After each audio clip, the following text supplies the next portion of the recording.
Hi everyone, this is Ketaki ma'am और आज हम लोग पढ़ने वाले हैं मैनेजमेंट जैसे कि आप लोगों का लास्ट यूनिट है, but it counts lot in organisation of commerce and management.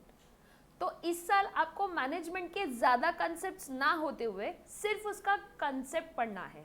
एक बेसिक आइडिया जानना है कि मैनेजमेंट क्या होता है, उसको हम ऑर्गेनाइजेशन में क्यों इस्तेमाल करते हैं और इस्तेमाल करने के साथ साथ उसको हमने प्रैक्टिकली कैसे एप्लीकेबल किया है और करना चाहिए।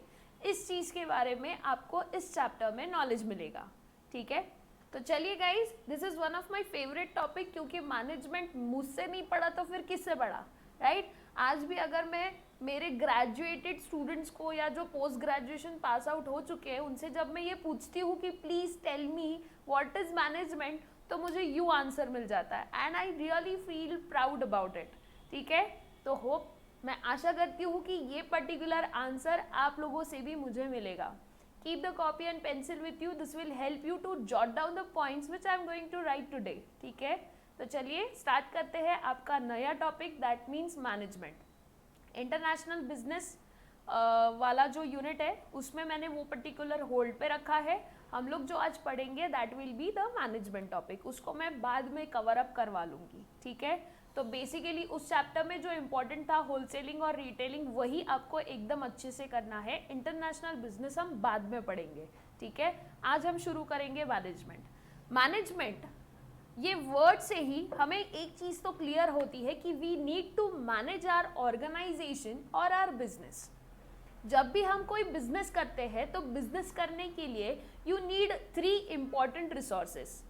3 इम्पॉर्टेंट रिसोर्सेज कौन से होते हैं? तो that is man, money and machine. Business हमेशा ये 3 इम्पॉर्टेंट रिसोर्सेज के बिना नहीं होता। दैट मीन्स मैन, मनी, जिसको आप टेक्निकल शब्दों में फाइनेंशियल रिसोर्स कहते हैं, मैन मतलब ह्यूमन रिसोर्स एंड मशीन्स मतलब फिजिकल रिसोर्सेज। ठीक है, ये 3 रिसोर्सेज मिला के आपका क्या बनता है? बिजनेस बनता है। ठीक है,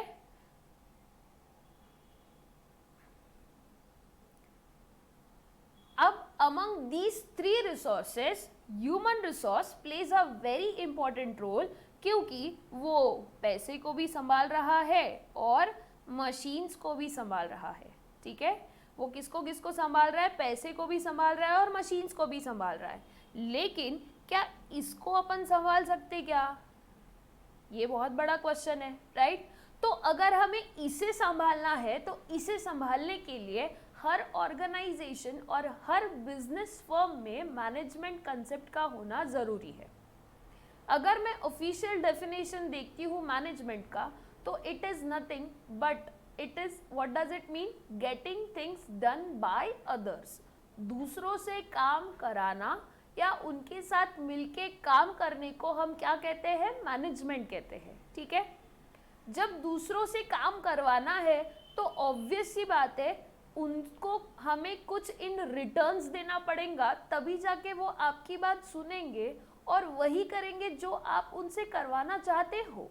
ठीक है, तो भाई मैनेजमेंट में क्या आना चाहिए? To get the things done by others और विद अदर्स। वापस से एक बार बताती हूँ, to get the things done by others और विद अदर्स। ठीक है, इसे कहते हैं मैनेजमेंट। जब मैं उसके वर्ड को डिनोट करती हूँ तो उसके वर्ड में ही उसका मीनिंग है guys. That means man that manages the things with the help of tricks, techniques and tact. T is for trick, technique and tact is called as management. जब आप दूसरों से काम करवाने के लिए कोई टेक्निक या ट्रिक का इस्तेमाल करते हैं तब हम उसे मैनेजमेंट कहते हैं। अब ये ट्रिक और टेक्निक क्या है, इसे समझने की कोशिश कीजिए। एक एग्जाम्पल लेती हूँ, ध्यान से सुनिए। One worker work 8 hours a day producing 30 shirts, ठीक है, and getting 200 rupees per day। ठीक है, मैं एक शर्ट मैन्युफैक्चरिंग कंपनी चला रही हूँ और उस शर्ट मैन्युफैक्चरिंग कंपनी में मैंने एक स्टैंडर्ड सेट किया कि भाई आपको रोज 8 आवर्स काम करना है, उस 8 घंटे में आपको 30 शर्ट्स प्रोड्यूस करने हैं और जब आप 30 शर्ट्स प्रोड्यूस करोगे तब आपको उसका 200 रुपये मिलेगा। ये मैंने क्राइटेरिया सेट किया, ये मैंने स्टैंडर्ड सेट किया, ठीक है। अब मेरे यहाँ पे कुछ ऐसे वर्कर्स हैं जो 8 आवर्स काम करते हैं और 30 शर्ट्स से ज़्यादा प्रोडक्शन देते हैं। 30 शर्ट्स तो बनाते ही है लेकिन ऊपर का भी थोड़ा बहुत ज़्यादा प्रोडक्शन देते हैं, तो मैंने उनको कितने रुपए देना चाहिए? 200 या 200 से ज़्यादा? ऑब्वियसली 200 से ज़्यादा देना पड़ेगा, क्योंकि मेरा स्टैंडर्ड क्या है प्रोडक्टिविटी का? 30 शर्ट्स है, उससे तो वो ज़्यादा ही प्रोडक्शन दे रहे हैं ना मेरे को, तो मुझे भी, मैंने जो स्टैंडर्ड सेट किया है पेमेंट का, उससे मुझे उनको क्या करना पड़ेगा? थोड़ा सा ज़्यादा देना पड़ेगा, ठीक है। और जो लोग 30 शर्ट से कम बना रहे हैं, ठीक है, 8 आवर्स काम करके 30 शर्ट से कम बना रहे हैं, उनको मुझे 200 से कम देना पड़ेगा, बराबर है। मतलब जैसा जिसका काम वैसा उसको दाम दूंगी मैं। काम किया तो दाम मिलेगा, फोकट में दाम मिलेगा क्या? कोई नहीं देता, यस और नो। तो जैसे जिसका काम होगा वैसे मैं उसको क्या दूंगी? दाम दूंगी, ठीक है। So right person should get the right salary के लिए आपको स्टैंडर्ड सेट करना जरूरी है, तभी जाके आप दूसरों से काम करवा सकते हो, ठीक है। अब जो लोग 8 आवर्स काम करके 30 शर्ट्स नहीं बना पा रहे हैं, तो आप उनको क्या बोलोगे कि आपने वो बनाने चाहिए, क्योंकि अगर आपको दिन का 200 रुपये कमाना है तो स्टैंडर्ड को सेट करके आपको उसे अचीव करना ज़रूरी है, ठीक है। ये क्या किया हम लोगों ने? एक ट्रिक इस्तेमाल किया, एक टेक्निक इस्तेमाल किया, जहाँ पे अपन कम से कम समय में ज़्यादा से ज़्यादा प्रोडक्टिविटी ला सकते हैं। क्या किया? ज़्यादा से ज़्यादा प्रोडक्टिविटी लाने के लिए अपन ने एक टेक्निक और ट्रिक का इस्तेमाल किया, ठीक है। अब अगर कोई बंदा 30 शर्ट से ज़्यादा प्रोडक्शन दे रहा है तो अपन उसको स्टैंडर्ड पेमेंट से ज़्यादा देंगे, राइट, क्योंकि अपन खुश है। अपन ने बोला 30 शर्ट का 200, तो अगर वो 8 आवर्स काम करके 35 बना रहा होगा तो उसको कुछ ना कुछ तो बख्शीश देना पड़ेगा ना। बख्शीश देने से वो क्या होगा? मोटिवेट होगा। आपके घर में अगर आपने कुछ अच्छा काम किया तो आपके पेरेंट्स आपको कुछ ना कुछ तो गिफ्ट देते होंगे, आपके दादा दादी भी गिफ्ट देते होंगे, जिससे अपन को हमेशा क्या मिलता है? मोटिवेशन मिलता है गाइस, राइट। तो वही मोटिवेशन आपको कहाँ करना है? वर्कर्स में करना है, ठीक है। और एक थोड़ा सा एग्जाम्पल को मैं ट्विस्ट करती हूँ। अगर कोई बंदा 8 आवर्स से ज़्यादा देर तक काम करके 35 शर्ट्स बना रहा है, तब आप क्या करोगे? तो उसने तो स्टैंडर्ड के 2 लिमिट तोड़ दिए, एक तो टाइम ज़्यादा लिया है ना, और प्रोडक्टिविटी ज़्यादा कर दिया, तो दैट इज़ द इक्वल। अपना मोटिव क्या है? कम से कम समय में ज़्यादा से ज़्यादा प्रोडक्टिविटी। तो आप लोग जो मुझे सुन रहे हो, आप में से बहुत लोगों को ऐसा क्वेश्चन आ रहा होगा कि उसने अगर 8 आवर्स से ज़्यादा काम किया मैडम, तो और उसने ज़्यादा प्रोडक्टिविटी दिया, तो भी अपन क्या उसको 200 से ज़्यादा देंगे क्या? तब नहीं, क्योंकि हमें कम से कम टाइम में ज़्यादा से ज़्यादा प्रोडक्टिविटी चाहिए, तो फिर आपके मैनेजमेंट का कोई मतलब रहेगा, अदरवाइज मैनेजमेंट कंसेप्ट का कोई मतलब नहीं होगा। समझ में आई बात? सो मैनेजमेंट मतलब क्या? दूसरों से काम करवाना या उनके साथ मिलके काम करना, ठीक है। और जब आप किसी से काम करवाओगे तब आपको वहाँ ट्रिक, टेक्निक और टैक्ट इस्तेमाल करना बहुत ज़रूरी है। This is what is the management. अब ये पूरा जो तामझाम है ये अपन इसलिए करते हैं क्योंकि कहीं ना कहीं आप चाहते हो कि आपका बिजनेस स्ट्रांग रह सके, ठीक है। तो बिजनेस को स्ट्रांग रखने के लिए क्या क्या चीज़ों का ध्यान देना पड़ेगा? उसके लिए पहले अपन समझेंगे लेवल्स। आपको वैसे तो चैप्टर में अलग से लेवल्स ऑफ मैनेजमेंट दिया है, पर मैं उसका एक छोटा सा कंसेप्ट अभी बताऊंगी ताकि आपको समझ में आए कि कोई भी बिजनेस ऑर्गेनाइजेशन में हम मैनेजमेंट क्यों करते हैं, ठीक है। देखो,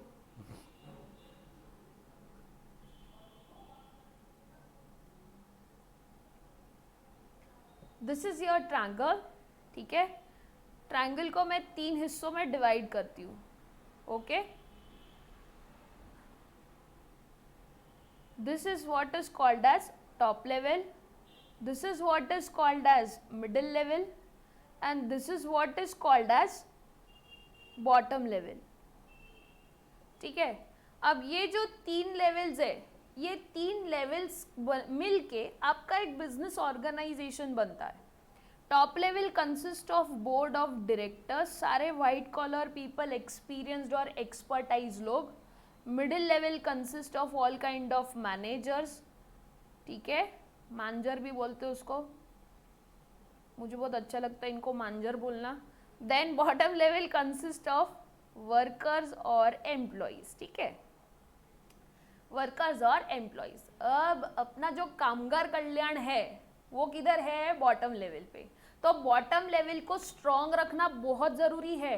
the base of the organisation is covered by the employees and workers. तो अपने जो एम्प्लॉइज है, अपने जो वर्कर्स है, वो रोज अपने यहाँ आते हैं, काम करते हैं, ताकि हम लोग प्रॉफिट अर्न कर सके और घर जाते हैं. 10 से 5 नौकरी करके वो अपने अपने घर जाते हैं और ये सोच के घर जाते कि भाई अपन को क्या मिलेगा? इसके काम करने का पगार मिलेगा, इसलिए वो काम करने के लिए आते हैं. राइट? तो ये कंसेप्ट आपको हमेशा याद रखना है कि आपके ऑर्गेनाइजेशन का बेस आपके एम्प्लॉयज और वर्कर्स से जुड़ा हुआ है. ठीक है, जब आपका ये बेस स्ट्रांग होगा तो मिडिल लेवल और टॉप लेवल भी कैसा रहेगा? स्ट्रांग रहेगा. ठीक है, अब बात करेंगे मैनेजमेंट क्यों कर रहे हैं. तो मैनेजमेंट इसलिए भी ज़रूरी है क्योंकि बॉटम लेवल में आपके देखिए कौन कौन आ रहा है. मैं इसको थोड़ा सा जूम इन करती हूँ ताकि आपको अच्छे से नज़र आए. ये वाला जो पोर्शन आपको नज़र आ रहा है ये बॉटम लेवल है. ठीक है, और ये सबसे ज़्यादा है और वहाँ कौन है? एम्प्लॉयज़ और वर्कर्स है. ठीक है, एम्प्लॉयज और वर्कर्स है. ये एम्प्लॉयज और वर्कर्स अगर खुश नहीं रहेंगे तो काम नहीं होगा. काम नहीं होगा तो यहाँ पे तकलीफ होंगी. और इन लोगों ने, टॉप लेवल वालों ने जो ऑब्जेक्टिव सेट किया है, ये वाला जो टॉप लेवल वाला जो ऑब्जेक्टिव है सेट करने वाला, वो कभी खुश नहीं रहेगा. तो वहाँ से ऊपर से ऑब्जेक्टिव मैनेजर को मिलेंगे, मैनेजर से बॉटम लेवल वालों को मिलेंगे. इन लोगों को काम करना है, इनसे काम करवाना किसको है? मैनेजर को. वापस से एक बार सुनो, बॉटम लेवल वालों से कौन काम करवाएगा? मैनेजमेंट, मिडिल लेवल वाला. ठीक है, इसने अगर काम अच्छे से किया तो ये भी काम क्या करेगा? अच्छे से करेगा. ठीक है, क्लियर है सब लोगों को? तो भाई लोग ज्यादा, ओपिनियन ज्यादा, व्यूज ज्यादा और डिस्प्यूट भी ज्यादा, झगड़े भी ज्यादा होंगे.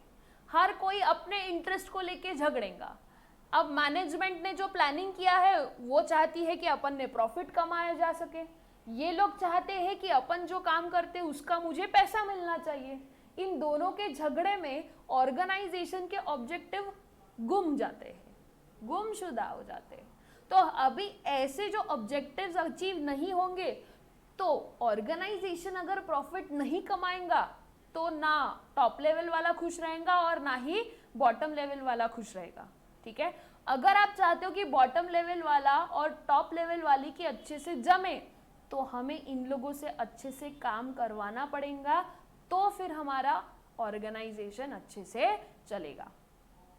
ठीक है, लोग ज़्यादा है, रिसोर्सेज ज़्यादा होते हैं, तो मैनेजमेंट हमें सिखाता है कि हमने कैसे रिसोर्सेज का डिवीजन करना चाहिए, कैसे लोगों के स्किल्स और टैलेंट को समझ के काम बांटना चाहिए. अब ये काम बांटने के ऊपर एक एग्जाम्पल देती हूँ. आपके स्कूल डेज में आप लोगों को प्रोजेक्ट दिया जाता था, ग्रुप प्रोजेक्ट दिया जाता था. बराबर, ग्रुप सपोज 4 जन का ग्रुप बनाया और उस 4 जन के ग्रुप में आप चारों के पास अलग अलग स्किल्स है. एक का राइटिंग अच्छा रहता है तो अपन उसको लिखने का काम देते. बराबर, एक का कम्युनिकेशन अच्छा रहता है तो उसको बोलने का काम देते हैं.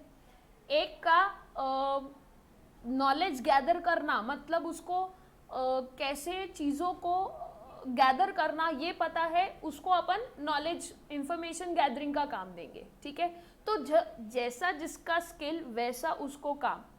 ऐसा क्यों किया आप लोगों ने? क्योंकि वो काम परफेक्ट होगा. हर किसी का स्किल और इंटरेस्ट अगर है तो वो काम अच्छे से होगा.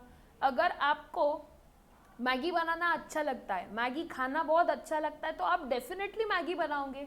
आपको कभी सब्जी बनाने की बोलो, सब्जी बनाने को बोलो, आपको अगर सब्जियां पसंद नहीं है तो आप कभी सब्जी बनाना नहीं सीखोगे, because every one has its own skill. हर किसी का एक अपना स्किल होता है, और वो अगर अब उसके स्किल के हिसाब से उसको अगर काम दिया तो वो डेफिनेटली अच्छे से काम करेगा।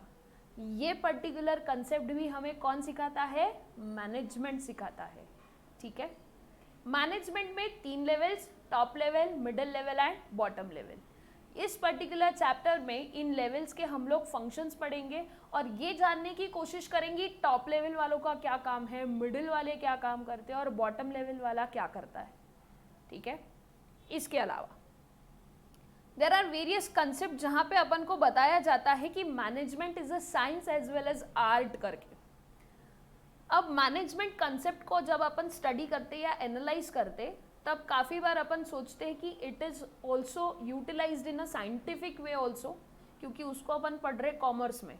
एक सिंपल सा और एकदम इलॉजिकल आंसर है कि उसको अपन कॉमर्स में पढ़ते तो मैनेजमेंट एज अ कॉमर्स करके स्टेटमेंट अपन को प्रूव नहीं करना पड़ता, लेकिन उसको management as a science as well as art ज़रूर प्रूव करना पड़ता है। तो मैनेजमेंट साइंस क्यों है?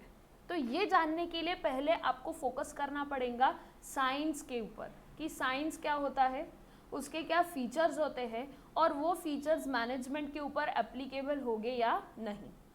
जब आप ये चीज़ को कंसेप्चुअली सीख जाओगे तब मैनेजमेंट एज अ साइंस भी पढ़ लोगे।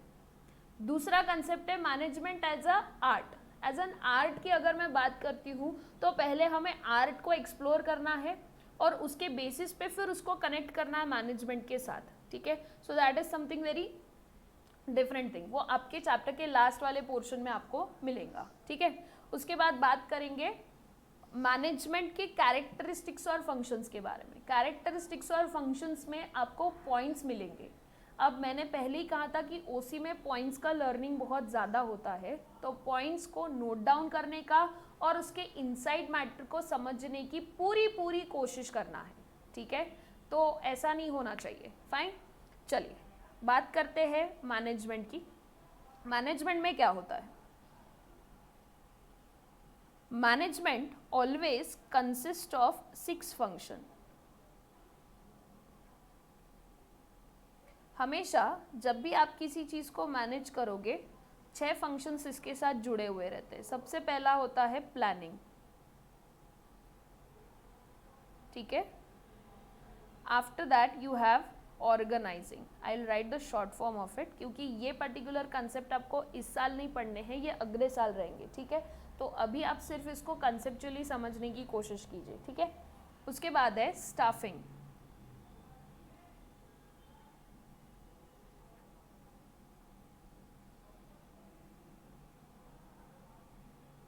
ठीक है। After staffing you have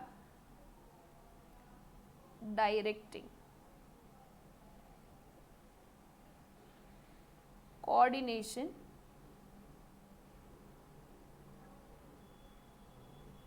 and the last but not least is the controlling.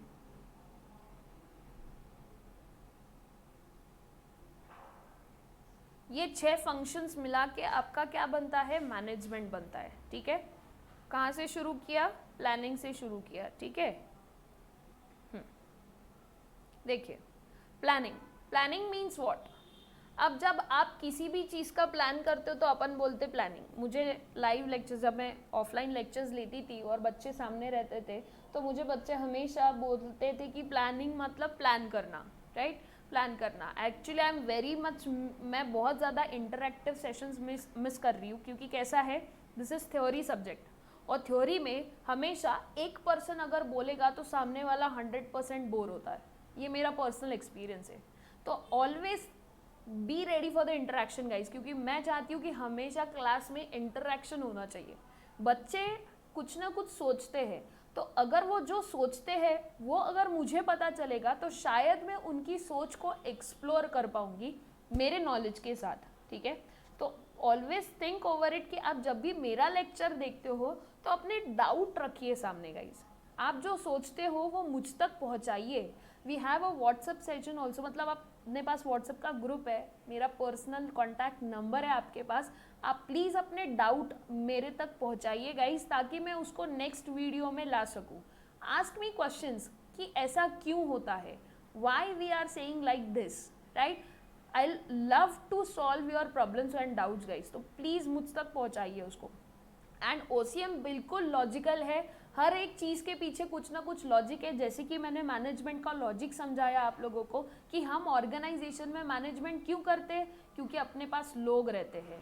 लोगों को मैनेज करने का एक तरीका होता है, एक टेक्निक होता है, और वो सिर्फ और सिर्फ अपन को कौन सिखाता है, मैनेजमेंट सिखाता है, ठीक है ना। अगर आपको दूसरों से काम करवाना है तो आपको मैनेजमेंट की ज़रूरत है। सो ऐसे ही लॉजिकल चीज़ें हैं पूरे OCM में, ठीक है। तो जब भी आप किसी चीज़ को स्टडी करते हो तो प्लीज़ अपने डाउट्स को नोट डाउन कीजिए, ताकि मैं उसको नेक्स्ट वीडियो में ला सकूं, ठीक है। चलिए तो बात करेंगे 6 फंक्शंस ऑफ मैनेजमेंट की। दिमाग पे ज़्यादा जोर ना देते हुए इसको एकदम अच्छे से एक्सेप्ट कीजिए, ताकि ये आपके दिमाग में फिट हो जाए, ठीक है। अपन को कंसेप्ट को मगअप नहीं करना है, उसको दिमाग में फिटअप करना है गाइस, ठीक है। तो सबसे पहला है planning. Planning means to plan.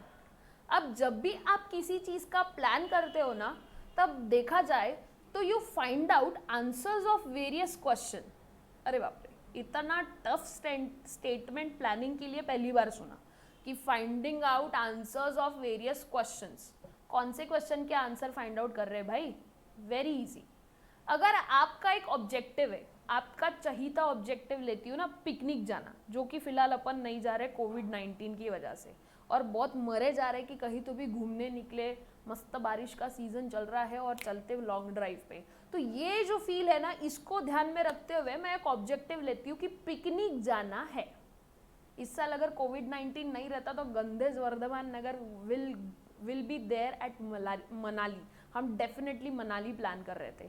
Last year Goa plan was very very successful. This year Manali का ट्रिप होता था, बट आई थिंक कोविड-19 अपन को जाने नहीं देगा, तो हम नेक्स्ट ईयर तो डेफिनेटली जाएंगे फॉर श्योर। तो बात कर रहे हैं पिकनिक की।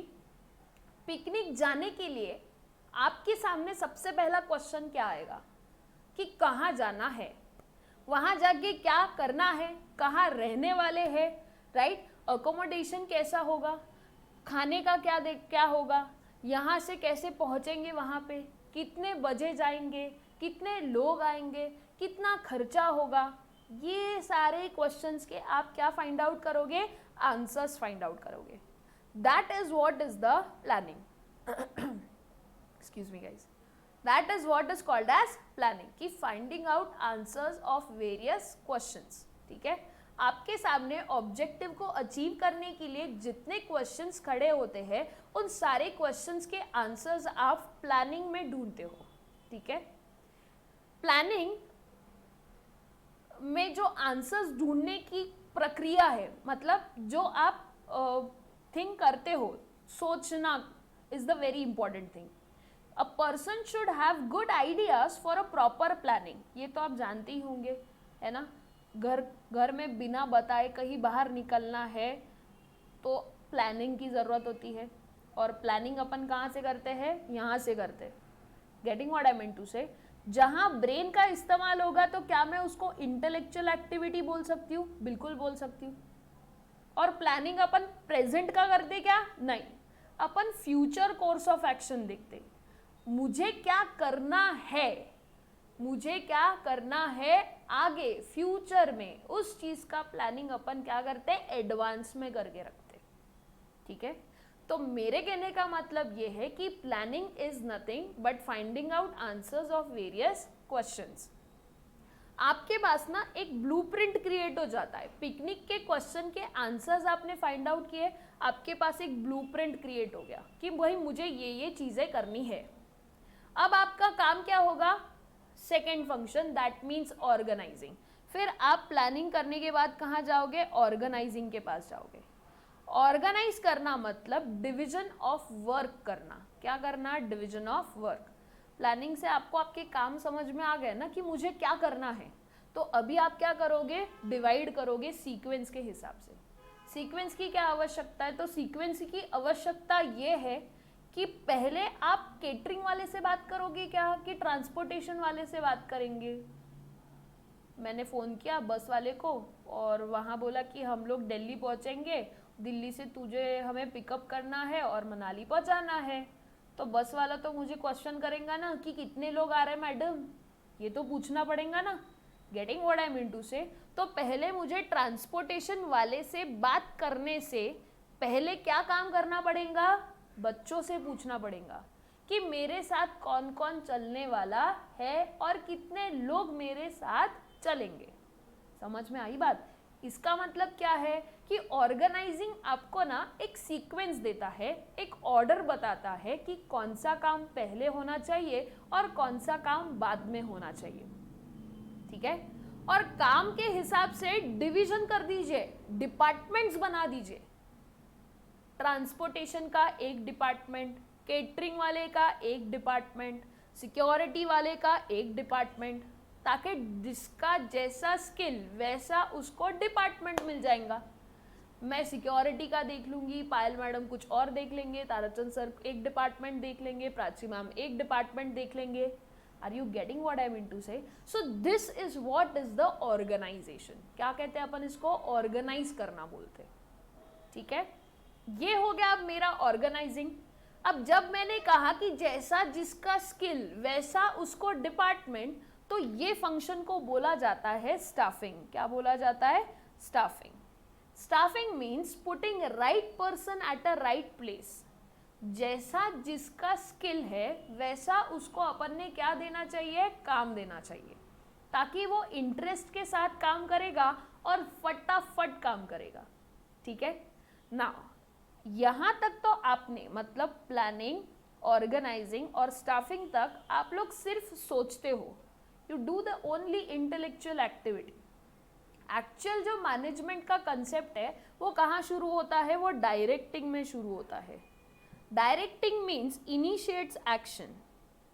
ये हमेशा एक्शन को इनिशिएट करने में काम में आता है कि भाई मुझे जो करना है वो अभी मैं क्या करूँगी? इनिशिएट करूँगी, इम्प्लीमेंट करूँगी। ठीक है, तो जो आपने प्लानिंग में सोचा वो आप डायरेक्शन में क्या करोगे? इम्प्लीमेंट करोगे। ठीक है, this is a long process. ये बहुत लंबी प्रोसेस है, क्योंकि जो आप सोचते हो वो आप जब इम्प्लीमेंट करना शुरू करते हो तो implementation takes a lot of time. ठीक है, तो डायरेक्शन के साथ हमेशा 4 एलिमेंट जुड़े हुए रहते हैं। 4 एलिमेंट का आपको कुछ काम नहीं है, उसको मैं अभी लूंगी भी नहीं, वो अपन नेक्स्ट ईयर देखेंगे। तो डायरेक्टिंग मतलब क्या? Initiates action. जो मैंने सोचा है वो अब मैं इम्प्लीमेंट करूंगी। अब जब इम्प्लीमेंट करेंगे तो इन दोनों के बीच में बराबर से कोऑर्डिनेशन चल रहा है या नहीं ये देखना भी जरूरी है, इसलिए डायरेक्शन के बाद कोऑर्डिनेशन आता है। कोऑर्डिनेशन ये मैनेजमेंट का फंक्शन ना होते हुए इसको इसेंस बोला गया है मैनेजमेंट का। इसेंस वर्ड समझ में आता क्या? इसेंस, अपन देखो ना कोई आइसक्रीम खरीदते हैं तो उसके फ्लेवर के हिसाब से खरीदते, वो फ्लेवर कहाँ से आता है? इसेंस से आता है। अगर आप आइसक्रीम में फ्लेवर इसेंस पुट ना करो तो you can't able to divide according to the flavours. आपको फ्लेवर टेस्ट में डिफरेंस नहीं आएगा, फ्लेवर चेंज नहीं होगा। वो तुमको एक खाली दूध का कुछ तो भी बनाया हुआ क्रीम वही मिलेगा, फिर आप चाहे कोई भी फ्लेवर मांगो, लेकिन इसेंस की वजह से क्या होता है? आइसक्रीम में फ्लेवर्स आते हैं। उसी तरीके से अगर आपको मैनेजमेंट में फ्लेवर चाहिए तो you need to put coordination as a essence. आपको कोऑर्डिनेशन लाना जरूरी है। कोऑर्डिनेशन क्या बताएगा? बहुत इजी। कोऑर्डिनेशन आपको हेल्प करता है प्लानिंग और डायरेक्शन के बीच कोई डिफरेंस को समझने के लिए। डिफरेंस समझ में आता क्या? Difference between planning and direction, कि which one is better. Planning जो मैंने सोचा वो एक तो ग्रेटर देन होगा, इक्वल टू होगा या लेस देन होगा। जो मैंने सोचा है उससे कहीं ज़्यादा अच्छे से मेरा काम होगा, या फिर जैसा सोचा है वैसे का वैसा काम होगा, या जैसा सोचा है उससे बिगड़ जाएगा। ये 3 हिस्सों में आपका कोऑर्डिनेशन डिवाइड होता है। कोऑर्डिनेशन आपका हेल्प आउट करेगा जानने के लिए प्रॉब्लम को। प्रॉब्लम जानने में वो अपन को हेल्प करता है। अब प्रॉब्लम जानने के बाद अपन प्रॉब्लम की आरती उतारेंगे क्या? नहीं, प्रॉब्लम की आरती नहीं उतारना है। उस प्रॉब्लम को समझना है और उसे नेक्स्ट फंक्शन कंट्रोलिंग में डालना है। कंट्रोल करना मतलब क्या? किसी भी चीज में करेक्टिव एक्शंस लाना। करेक्टिव एक्शंस ये क्या होता है? आपके पास 10 सब्जेक्ट है, 10 सब्जेक्ट में से टीचर हमेशा बोलती है कि start with the tough subject. जो सब्जेक्ट आपको हार्ड लगता है ना, उससे अपनी पढ़ाई शुरू करो। मुझे तो सारे सब्जेक्ट हार्ड लगते थे, तो किससे पहले स्टडी शुरू करनी चाहिए समझ में ही नहीं आता था। खैर वो अलग बात है। टफ सब्जेक्ट जो है वहाँ से शुरू कीजिए, उसको फिनिश अप कीजिए और फिर आपके जो फेवरेट सब्जेक्ट है उसकी तरफ ध्यान दीजिए, ऐसा बोला जाता था। तो टफ सब्जेक्ट को जब अपन उठाते हैं ना, वो actually you are taking a corrective actions.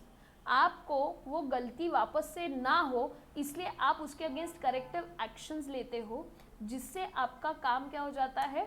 पक्का हो जाता है। ठीक है, तो कंट्रोलिंग आपको हेल्प आउट करेगा कोऑर्डिनेशन में। जो आपने प्रॉब्लम्स फाइंड आउट किए उसके अगेंस्ट रेड्रेसल लाने के लिए, उसको करेक्ट करने के लिए, कि अगर ग्रेटर देन है तो मुझे उसे मेंटेन करना है, इक्वल टू है तो एटलीस्ट ग्रेटर देन तक लाना है, लेस देन है तो एटलीस्ट इक्वल टू तक पहुंचना है।